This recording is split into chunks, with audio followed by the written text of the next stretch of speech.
Give it up for Cheryl. Cheryl, nice job. Cheryl passed her CBP structured interview. Cheryl, man, you amaze me. You know, artist to CBP officer now.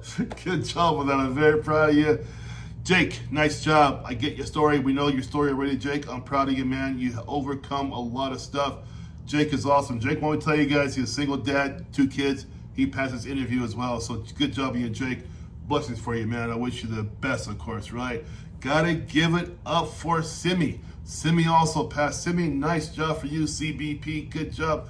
Right out of college, going to the CBP, passed the interview, and perfect work, you guys. Okay, you guys take care. Goodbye, Coach Mitch. Hey guys, Coach Mitch here. Let's talk about the CBP interview and the anxiety. Yeah, your biggest problem with the interview is your anxiety. I've seen this so many times in the past 7.5 years. This is why when I first talk to you, I'll ask you your background, where you come from, job, education, so on and so forth, right? Because I want to know who I'm talking to and what I'm dealing with, right? So then I ask a few questions, interview questions. Everybody knows that already, right? And what I find about 70% of the time, 70% of the time is this, is that you know more than you're showing. I know your resume, you just told me that a minute ago, right? So I'm asking you CBP type questions and you don't have the answers because you are overrun with your anxiety. You're dealing with me, of course, you know, the first time meeting me, and I'm your interviewer. I'm on the panel, giving that hard look, the hard questions, no love at all. And so you have this anxiety that's going through the roof. You're stopping yourself. You're not understanding what to say. You don't know how to advertise yourself. So what happens a lot of times, people who don't prepare properly, right? They go into the actual interview with the same type behaviors and they're having one heck of a time. They look good on paper like you probably do, right? But you're having a hard time uttering it out in front of a panel on the Zoom because, for one, they're intimidating. They're staring at you the whole time. You know, they're in full uniform, right? They don't care about you at all. No one gives you a smile, and you got to perform for this life-changing event, right? So because of that, you don't know how to show your knowledge because you're so full of anxiety. Number 2 is this.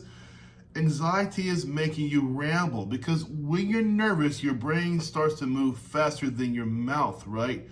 Think of a first date, right? I know when I met my wife, you know, I was totally rambling because my brain was going faster than my mouth could act to my brain, right? Same thing here. What happens with rambling, you guys are adding on details that no one's even asking you about, right? You're saying too much, you're repeating yourselves, and you're losing what? You're losing the structure, right?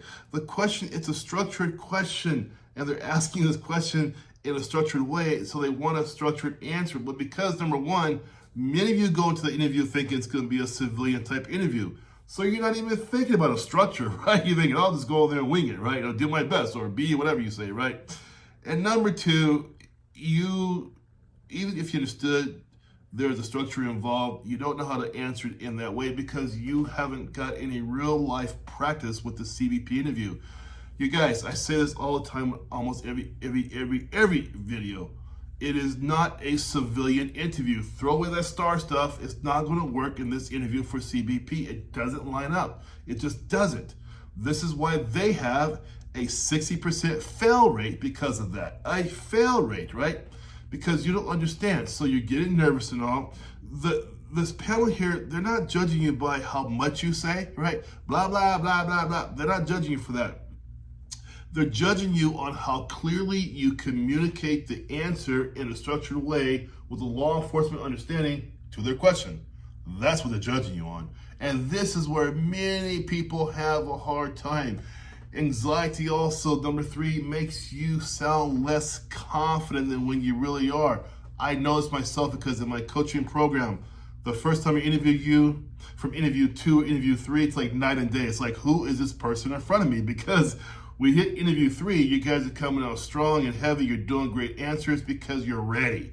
This is why I have a 90.4% success rate for my CBP interviewees, my CBP clients, because at that point, by the 3rd time, they're good and they're solid. So what does it sound like when I say you sound less confident? It means things like when you start saying, maybe, I guess, I'm not sure, you know.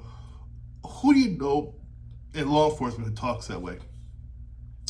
Law enforcement, you speak in absolutes. You don't talk about, oh gosh, I guess, maybe, possibly, could be, actually, who knows.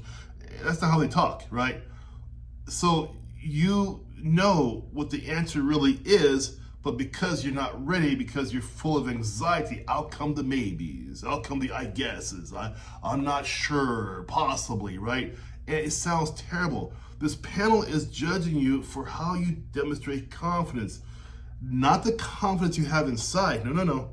They judge you for the confidence you show on the outside to this panel in a very smart way, in a very intelligent way, right?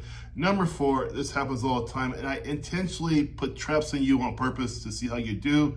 Anxiety causes you to overthink every question.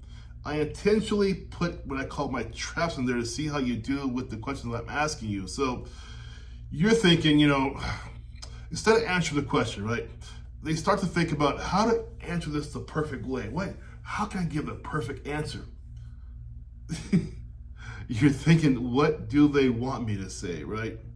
Instead of you saying, what's the honest answer, you think about, gee, what do they want me to say? This is a killer for most of you guys. This is where you're falling down. 6 months later, goodbye, go away, next. This is why. Most interview failures are happening because applicants are trying to impress the panel, then communicate with the panel. Stop trying to impress them, communicate with them. That's what they're looking for. If you don't get anything else from this video today, get that part. Communicate, not try to impress. That's the huge issue. This is what people who practice and get ready for. They're the ones who are going to beat you every time because they're ready, they're ready, they're ready. You're not. It's a 6-month deal to get kicked back. That would suck, right? I would hate to have one interview cause me a 6-month delay. That would just be crappy for me, okay? Number 5 is that anxiety can make good stories sound very weak. This is prevalent throughout my coaching program because I hear the people talking, right? My first time I meet a client, I'll ask a question, right? And he starts out very good, and it's like, boom. It sounds so weak, right? Even with a strong leadership example, if it's delivered with nervousness and anxiety, it sounds disorganized and there's no real conviction there, right? The quality of your example matters, but so does how you present it, right? You got to think about, yes, I'm saying the right thing, it's true, right? But how am I delivering it? That's the problem, right? This is where your coaching, from me, helps you out a lot because I show you how to make yourself powerful and confident because you're showing them, yes, I'm organized, I'm confident, I understand the question, and my story that I'm telling you, the answer that I'm giving you is a strong answer based upon blah, blah, blah, right? I show you how to do that. Last thing is this, and guys, seriously, the anxiety comes from a lack of preparation. So say you had your friend help you out, your wife, girlfriend, whatever, help you out.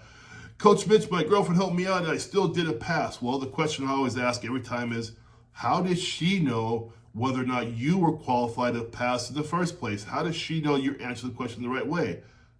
Oh, she thought it sounded pretty good. Okay. She thought it sounded pretty good based upon what? What does she do? Well, she's a pharmacy tech. Okay. How does a pharmacy tech know what you should say in a federal law enforcement answer? How does she know that? Her intentions are great, but she's not qualified. This is why they get the 6-month deferment. See you later. Goodbye. Because you're not prepared. The applicants who struggle the most often are the ones who are never prepared. They just aren't. At home, you should be reading out loud to yourself, should be asking your questions out loud to yourself. The people who prepare, they watch videos, they understand what's coming at them as much as they can. They think about their answers, and they understand what they're up against. And it's not about trying to impress this panel. You're not going to do that. Imagine you. Okay, time for your interview, right? Zoom opens up. 2 guys there, full uniform, badges on, weapons on. This look here for you. Asking you questions in a deadpan face, no emotions. Really? You ready for that, really? That's what it's like. The biggest problem for you guys is not your lack of experience in life. It's not your resume.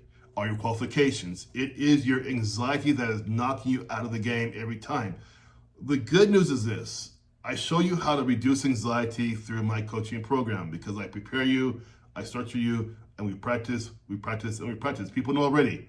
I hammer you for practicing. Everybody knows that already. I call it my torture time, but that I simply means that I'm going to ask you to repeat the question again, the answer again and again and again. When you get to the point, which you will in my coaching program, you're going to feel organized, you're going to feel structured, and you're going to feel confident when you go there.